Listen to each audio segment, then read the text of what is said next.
Welcome to the show and the person who told you all 25, 30 years ago, we don't need a college football playoff system.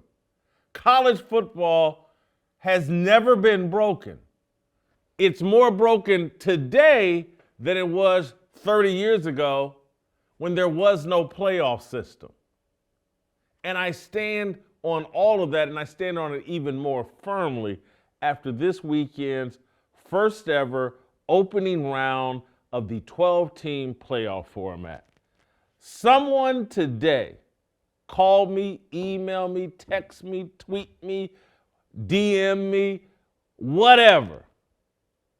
Tell me today why we need 12 teams in the college football playoff. There aren't 12 teams worthy of being in the playoff system. There aren't 12 teams with a legitimate shot at winning the national championship. That's what the overwhelming story from the opening weekend of the college football playoff was.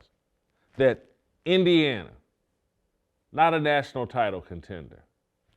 SMU, not a national title contender. Clemson, not a national title contender. Tennessee, not a national title contender. All these games were blowouts. And these, Indiana, everybody, as soon as the game was over, was like, oh my God, what Notre Dame just did to Indiana and how bad and boring that game was. This was a waste of time. And so now college football just had a weekend, a Friday and Saturday of football where everybody was complaining about how uncompetitive, non-competitive, and how meaningless the games were.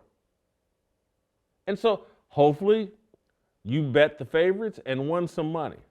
But in terms of entertainment value, maybe you could argue that Clemson, if they do anything on, I think it was 4th and 1 at the 2-yard line or whatever, maybe that could have turned into a game late. But they got stuffed and ended up losing 38-24.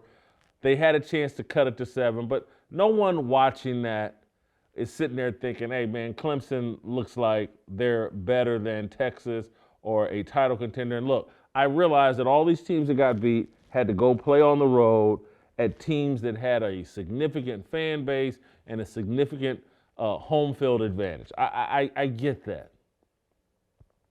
But we don't need a 12-team playoff. We don't need an 8-team playoff. We don't need a 4-team playoff. We didn't need a 2-team playoff. There was nothing wrong with college football. And all these sports writers who led this movement, oh God, oh, it's just so unfair. We don't know who number one is. Well, as it turns out, sports writers and voting for number one, they nailed it most of the time. And when they didn't nail it, who cares? I was arguing this 25, 30 years ago. I was like, is there some kind of post-traumatic national championship disorder? Does someone who gets ranked number 2 instead of number 1, do they spend the rest of their lives strung out on drugs and like, oh, I never recovered from not winning the national title? This system must be changed. It's creating all these victims and causing all this trauma. Never been the case. Never been the case. College football had the most unique, most entertaining, most compelling regular season of any sport. And at the end of the year, after the bowl season, when the bowls actually mattered, sports writers and coaches would vote on a national championship. Somebody would get the mythical national championship, and we'd just keep it moving. So what if it didn't have a playoff? So what if it wasn't allegedly decided on the field? What we're learning now with this 12-team playoff in this season is like, hey, you know what? What happens in the regular season actually does matter and actually does give you a strong indication of who the best team is. And the best team is clearly Oregon. Maybe it's Texas. Maybe it's Ohio State. Who knows? But what I can tell you is deciding who's number one in college football ain't all that important. And so all the hypocrites that, players, safety, we got to protect these players. This brutal, violent game of football, we got to protect the players. That all goes out the window because now some team that's going to win the national championship is going to play 17 games. Texas is 12-2, and they got to win 3 more games, I believe, to win the national championship. 17 games. That's an NFL schedule. Oh, but the kids were so concerned in football and head trauma, CTE. It's all a money grab.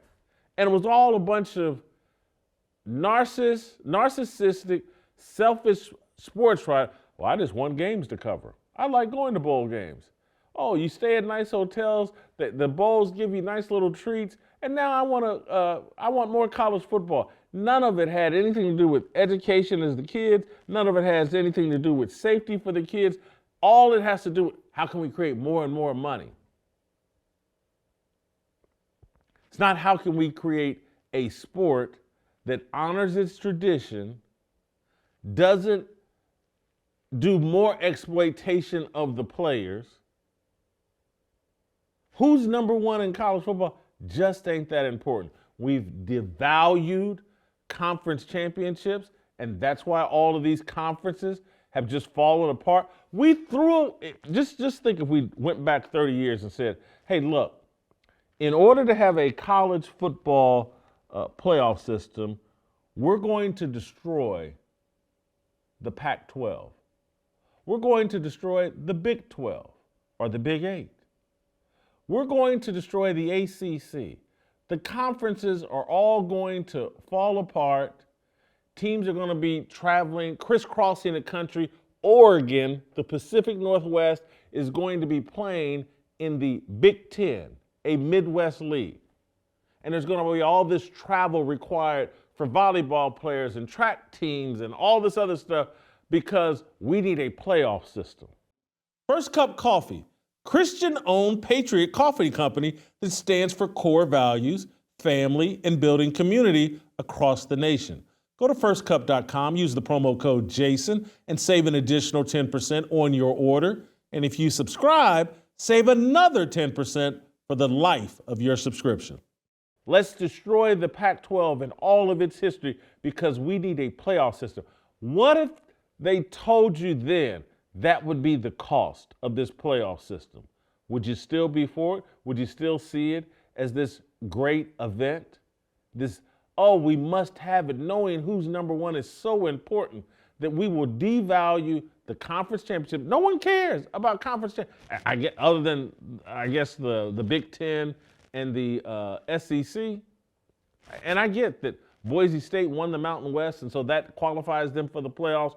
But I'm telling you, I played college football during a time when all the kids in the Mid-American Conference that I played in, that was our fantasy. Let's just win the MAC and let's get a MAC championship ring. And people used to have the same thing. Let's win the Big Ten. Let's win the Big 8. Let's win the Pac-12. Let's win the SEC. And we had a great season. We're the SEC champions. Now Ryan Day is being talked about as if he's the biggest idiot in the world if he doesn't win the national championship. And yes, I know that losing to Michigan cost him a chance to win the Big Ten, but we have damaged college football in the name of this playoff system that only serves the making of more money. Like what you saw? Hit that like button, subscribe, and check out the full episode by clicking the link below.